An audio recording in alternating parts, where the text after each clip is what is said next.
Bonjour chers amis qui me suivez sur ma chaîne YouTube.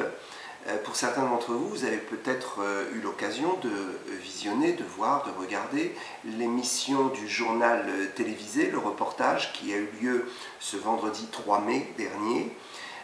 Reportage qui avait pour but de donner une information concernant la venue du pasteur Béni-In le 11 et 12 mai prochain au Parc des Expositions.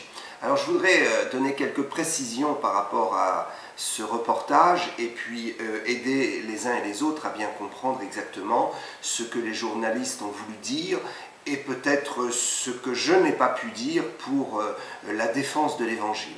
Voilà, alors, tout de suite, sans plus tarder, je vous propose de regarder ce reportage et puis nous nous retrouvons après pour quelques informations et un détail précis de tout ce qui a été dit. Un pasteur évangélique américain de renommée internationale au Parc des Expositions le week-end des 11 et 12 mai. Il s'agit de Béni-In, une halte en Normandie dans sa tournée mondiale. Et au programme de ces deux soirées, des conférences, mais aussi des guérisons et un appel aux dons. Un personnage dont se démarque la majorité des églises évangéliques de France. François Pesquet, Didier Meunier. Ça va tout est en place? Bienvenue à l'église évangélique Salut pour le monde à Rouen. Ici, on prépare l'événement. Chaque jour qui passe, c'est un morceau de mon capital terrestre qui s'en va dans le néant et que je ne pourrai plus rattraper. Et un jour, il me faudra partir vers le ciel. Non pas la venue du Messie, mais celle d'un pasteur de renommée internationale, un homme controversé ici à gauche, mais qui compte des fidèles par milliers. C'est donc un impact de christianisation, un impact d'évangélisation que nous attendons surtout à travers la venue du pasteur Béni-In et également l'interprétation de son ministère à travers les signes de guérison, puisqu'il a reçu un don de guérison très très fort et nous voulons en faire bénéficier tous ceux qui seront là. Émission de télévision, conférences à travers le monde, le pasteur Béni-In applique une même recette à base de mise en scène, de guérison et d'appel aux dons. Une pratique que dénonce ce représentant des évangéliques de France. Le Christ n'a jamais cherché à faire des choses, mais tout dans la simplicité. Pour nous, l'évangile, c'est autre chose. C'est une bonne nouvelle apportée à chacun, qu'on soit riche ou pauvre. Et c'est un message qui transforme, c'est un message qui apporte la paix, la joie. Tout simplement, mais c'est pas une question d'argent. Le feu sur toi et sur ton ministère. Certaines associations vont plus loin encore. On est dans l'émotionnel et on est dans les prophéties qui n'arrivent jamais. Les communes doivent être averties qu'il peut y avoir des dangers, d'exaltation, de transe, dans ces atmosphères extrêmement chauffées volontairement. Jointe par téléphone, la CREA, qui gère le parc des expositions, indique qu'une telle manifestation est du ressort de la liberté d'expression. En tout cas, l'événement ne figure ni sur son site internet, ni sur celui du parc des expositions de Rouen, qui va pourtant l'accueillir. Bien, vous avez pu suivre ce reportage. La première remarque que je ferai, c'est que la journaliste se permet de dire, dès le début du reportage, que la grande majorité des églises évangéliques se démarquent du ministère et du pasteur Béni-In.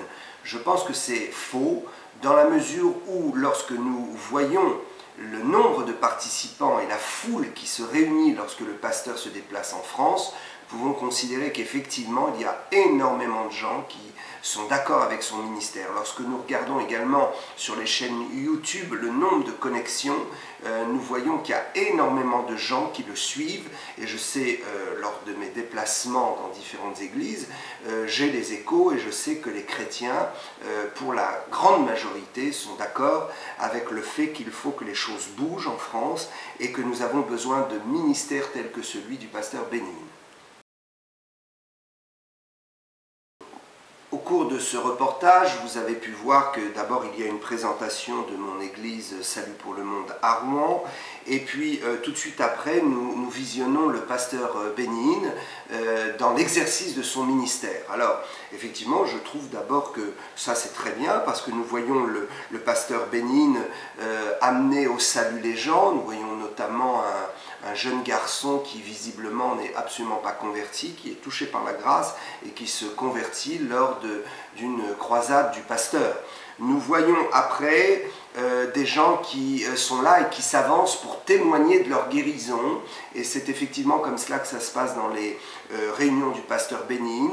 Il y a un impact pour les inconvertis, un appel à la conversion, il y a prière pour les malades, une prière globale, et là nous voyons la main de Dieu agir et la manifestation du don de guérison. Des gens donc s'avancent pour témoigner de leur guérison, et puis ensuite il y a une troisième partie dans le reportage où nous voyons effectivement pasteur Bénin qui prie pour des gens, des pasteurs notamment, et nous voyons ces gens dans la puissance du Saint-Esprit qui tombent à terre. Alors effectivement, cet aspect du ministère peut être tout à fait controversé, mais je crois que nous devons ne pas avoir peur de ces choses et comprendre que lorsque l'Esprit de Dieu agit, il y a forcément des manifestations qui se produisent, et je crois que quand la puissance de Dieu descend, il est difficile de rester sur ses jambes, la chair ne peut pas contenir toute la présence et la puissance de Dieu. Le pasteur Bénin donc fait profiter les gens de cette onction et peut prier pour eux. Alors ensuite nous voyons le pasteur Perlinski qui est interrogé et qui donc apporte un élément de réponse qui, à mon avis, n'est absolument pas satisfaisant. D'abord, le pasteur dit que l'évangile, ce n'est pas un show. Alors moi, je me pose la question quand même de savoir qu'est-ce que l'on définit par show. Je pense que le pasteur a voulu dire qu'il y a des mises en scène qui peuvent être tout à fait artificielles, des mises en scène qui peuvent provoquer des émotions qui ne sont pas authentiques.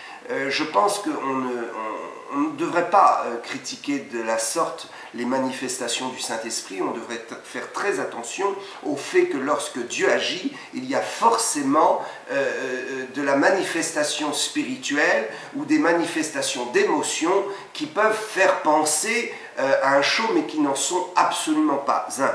D'ailleurs, quand nous regardons l'Écriture, nous voyons par exemple Jésus qui chasse les marchands du temple et qui renverse les tables. La Bible nous dit même que Jésus a pris un fouet pour frapper sur les tables, il a renversé les tables, il a chassé tous ces marchands du temple.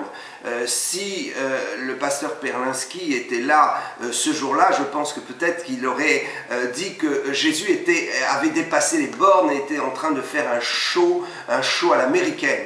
Je crois qu'il faut s'abstenir de ce type de crainte et qu'il faut réellement voir que lorsque l'Esprit de Dieu agit, il y a forcément des manifestations visibles. Le pasteur Perlinski fait également allusion à des débordements en ce qui concerne l'appel aux offrandes. J'ai moi-même été à plusieurs réunions du pasteur Bénin et je peux être témoin, comme d'autres d'ailleurs, que les appels à l'offrande ne sont absolument pas excessifs et que la liberté est laissée à chacun de pouvoir donner ou de ne pas donner. Je crois que l'ensemble des réunions sont libres et que les gens peuvent venir gratuitement. Il est tout à fait normal de faire un appel à l'offrande pour couvrir les frais et permettre aux gens de participer, d'être bénis au travers de leur participation financière, d'être bénis à l'organisation et à l'événement. Je sais également que le pasteur Perlinski, qui fait partie des Assemblées de Dieu, fait régulièrement des appels à l'offrande dans son église, et cela est pratiqué partout, et cela n'est pas vu comme quelque chose de mauvais, mais on comprend tout à fait que lorsqu'il y a des dépenses, il faut essayer de couvrir les dépenses, et donc on fait appel à la générosité des personnes. Alors évidemment, les sommes sont proportionnelles à l'événement. Si on organise une réunion où l'on convie 300 personnes, les frais afférents à cette réunion seront bien moins élevés effectivement que lorsqu'on réunit 2000, 3000 ou 10 000 ou 20 000 personnes, ou même lorsqu'il y a question de remplir des stades entiers comme le pasteur Bénin le fait. Alors, je voudrais aussi en venir maintenant à l'intervention de Madame Deschamps, qui visiblement ne connaît pas son sujet lorsqu'elle parle des évangéliques. Elle dit, et je cite ses propos, qu'il y a beaucoup d'émotions, que nous travaillons sur l'émotionnel. Elle dit que les prophéties sont de fausses prophéties. Elle dit également que les exaltations sont dangereuses et qu'il y a de l'exaltation dans nos réunions. Alors, pour le premier point, l'émotionnel, je crois qu'il est tout à fait normal qu'un être humain puisse exprimer ses émotions. Tant que les émotions ne conduisent pas à des violences, tant que les émotions ne portent pas préjudice à autrui, je trouve que c'est tout à fait normal de pouvoir vivre librement ses émotions, de pouvoir pleurer, de pouvoir rire, de pouvoir tomber à la renverse lorsque nous pouvons témoigner que nous ressentons la présence de Dieu et que nous vivons une expérience spirituelle. Je ne vois pas qui ça peut déranger et à qui ça peut faire du tort. Alors, en ce qui concerne la prophétie, je voudrais quand même dire que Madame Deschamps n'est absolument pas qualifiée, elle n'est ni eschatologue, ni pasteur, pour savoir ce qu'est une prophétie et comment on peut discerner l'accomplissement d'une prophétie. Donc, si on parle de choses spirituelles et si on entraîne les gens sur un débat philosophique ou théologique, il faut savoir aussi de quoi l'on parle. En ce qui concerne l'exaltation dangereuse, je crois que Madame Deschamps devrait plutôt regarder les manifestations de rêve parties et autres dans lesquelles nos jeunes sont entraînés, pour lesquelles les communes dépensent également parfois beaucoup d'argent. Dans ce type de réunion effectivement et de rassemblement, de rêve parties, là nous pouvons constater que l'émotion déborde dans une exaltation qui sera dangereuse pour autrui. Force est de constater, je voudrais vraiment le dire haut et fort, force est de constater que dans nos rassemblements évangéliques, il n'y a pas de morts, il n'y a pas de gens blessés, il n'y a pas de bousculade, il n'y a pas de prise d'alcool, il n'y a pas de prise de drogue, personne ne vient là pour vendre la drogue parce qu'on sait très bien qu'il n'y a aucun marché dans nos réunions. Donc je ne vois pas de quoi l'on parle lorsqu'on parle d'exaltation dans nos réunions. Il n'y a absolument aucun danger. Je peux témoigner que chacune des réunions du pasteur Bénigne se passe tout à fait normalement et se passe bien. La majorité du temps, les gens sont assis, il y a une conférence qui est donnée, il y a donc un message qui est apporté, ensuite il y a prière pour les gens et pour les malades. Aucune réunion n'a connu de drame, de bousculade, de gens qui se sont retrouvés à l'hôpital parce qu'il y a eu de la bagarre. Je crois que nous pourrions donner en exemple nos réunions évangéliques, quand nous voyons le pasteur Bénigne rassembler des milliers, des millions de gens et qu'il n'y a aucun blessé, je crois que ça, c'est à prendre en exemple. En conclusion, je voudrais vraiment m'adresser à tous ceux qui ont un pouvoir en France, aux maires, aux élus et tous ceux qui peuvent intervenir sur la scène politique ou même sur la scène sociale. Je voudrais dire que nous avons vraiment une urgence. Il faut rechristianiser la France.